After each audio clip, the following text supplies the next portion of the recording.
If you like true horror, don't forget to like the video and subscribe to the channel. We weren't even supposed to be on that road. Nate insisted on leaving after work, and by the time we were out of Charleston, it was already past 10. The GPS said it'd be quicker to take Route 17, some back road through the mountains. We didn't think much of it at the time. Big mistake. About an hour in, we hit this rusted old road sign half hidden in the trees. Dead end, bridge out. Nate slowed down, looked at the GPS. No warning, nothing. But Mia pointed out fresh tire tracks going around the sign. Said we should turn back. Nate didn't listen. We went around it. A few miles past the sign, the fog came in fast, thick and low, like it crawled out from the trees. The GPS froze, cell service dropped. Nate slowed the car, rolled the window down, said it smelled like metal, like rust. Mia kept staring into the trees like she saw something, and then we saw her, standing just off the tree line, a woman in a long white dress, pale as hell, motionless, not even looking at us. I said, "Keep driving." Nate stopped the car anyway, rolled down his window. That's when she turned, and I swear to God, she didn't have eyes. As soon as we drove past her, the radio flipped on. Full static. None of us touched it. Nate hit the power, but it didn't turn off. It just kept hissing.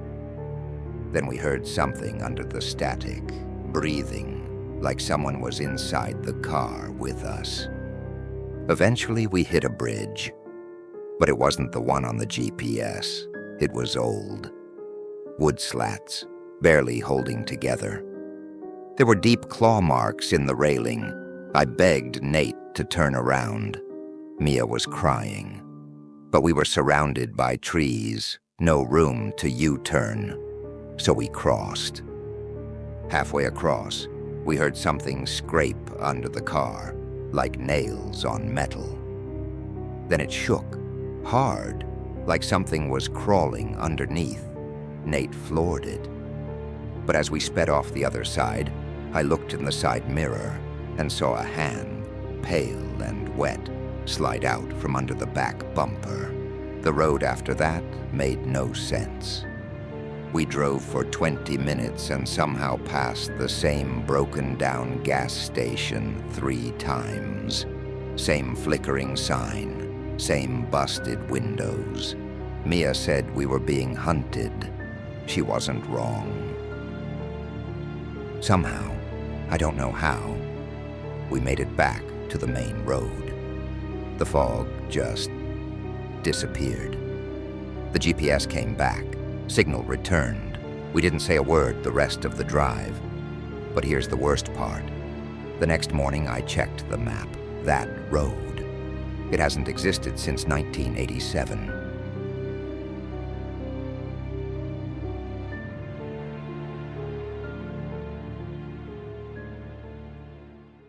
We were on the last leg of our trip.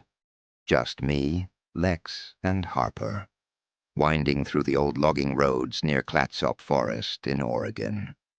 It was supposed to be the scenic route, but as the sun dipped, the fog rolled in fast and heavy.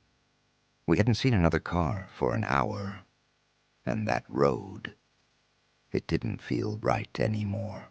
Lex was driving when we saw her, a woman, standing just ahead on the road, barefoot, wearing some kind of white hospital gown.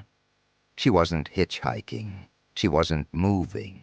She just stared as we passed. And Harper whispered, "Did you see her eyes?" We tried to turn around, but the road had narrowed. Trees pressed in like they were moving closer. The GPS kept saying, rerouting, but there was no signal. Harper kept checking the rearview mirror. She said the woman was still there, walking, but we didn't see her. Lex swerved, heart pounding. She was gone again. We were sure we had passed her, but then something hit the roof of the car. A soft thud, like a body sliding across metal. We didn't stop. We reached a fork that wasn't on any GPS, dirt road, no signs, just fog and woods.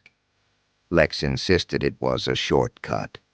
I didn't think it was, but we turned anyway. The road narrowed to little more than a trail. Trees pressed in from both sides.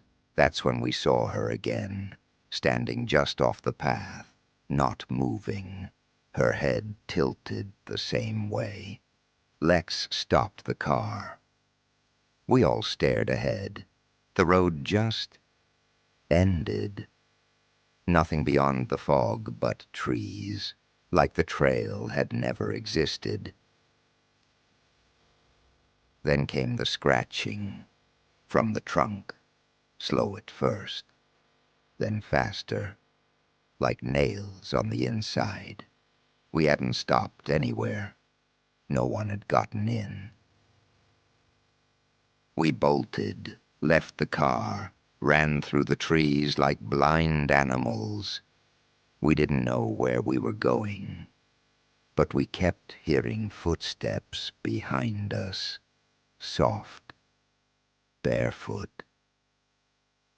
When we finally found the road again, the car was already there, parked neatly, headlights on, keys in the ignition, but the back door was open.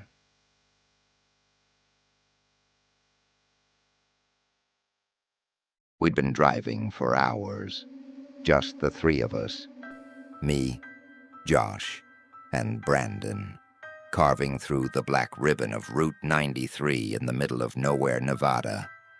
The road stretched on forever. No lights, no signs, just the low hum of tires against cracked asphalt and the glow of the dashboard. Even the radio gave up. Just static. Out there in that vast emptiness, it felt like we weren't driving through the desert. We were inside it. He was just standing there, on the shoulder of the road, right where the cracked gravel met the brush. At first he looked like a pole or a sign, motionless and thin. But as we got closer, the beams of our headlights lit him up. A man, wearing a long coat that didn't match the heat. No bag, no thumb out.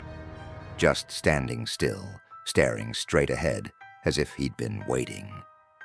I told Josh not to stop, but Brandon had already let off the gas. "He looks like he needs help," he said. I wish we'd kept driving. We didn't even talk about it. Josh just slowed to a crawl, and Brandon waved the guy in. The door opened, and the man slid into the back seat next to me without saying a word. The air changed, like something old and heavy had entered with him. His coat smelled musty, like old wood and earth. I asked him where he was headed. His voice was barely a whisper. "Palisade." I looked at Brandon. He just nodded like that made sense. But I'd never heard of a town called Palisade. The silence stretched for miles. No one said anything. The man didn't move, didn't blink, just stared straight ahead. Brandon tried to break the tension. "So you from around here?" The guy didn't answer.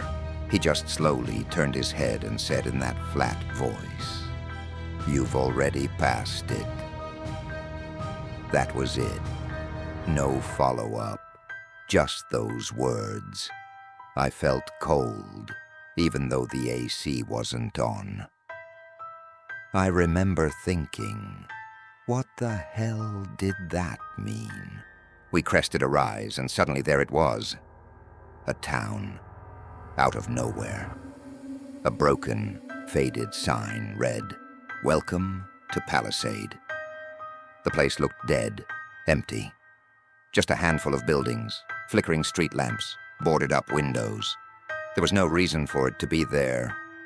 It wasn't on any map. The hitchhiker leaned forward and said, "I'll get out here." Josh didn't even question it. We stopped. He opened the door and walked into the dark. We sat there for a while, just staring after him. He'd walked into the space between two buildings, and then vanished. No sound, no sign. Brandon whispered, "Did you see where he went?" I shook my head. That was when the dashboard lights flickered. For a split second, all three of us looked up and saw him, not in the alley, but standing right behind the welcome sign again, like he'd never left. We freaked. Josh threw the car in reverse and we peeled out. Drove fast, didn't look back. After what felt like 20 minutes, we crested another hill and saw it again. The same town, the same sign, the same dead buildings. Only this time, there was fog crawling down the street. And he was there, standing under the sign, facing us. Brandon started yelling, "Wanted," out of the car. I turned to look at the back seat, and it was empty. No door had opened, no sound, just gone. But something wasn't right.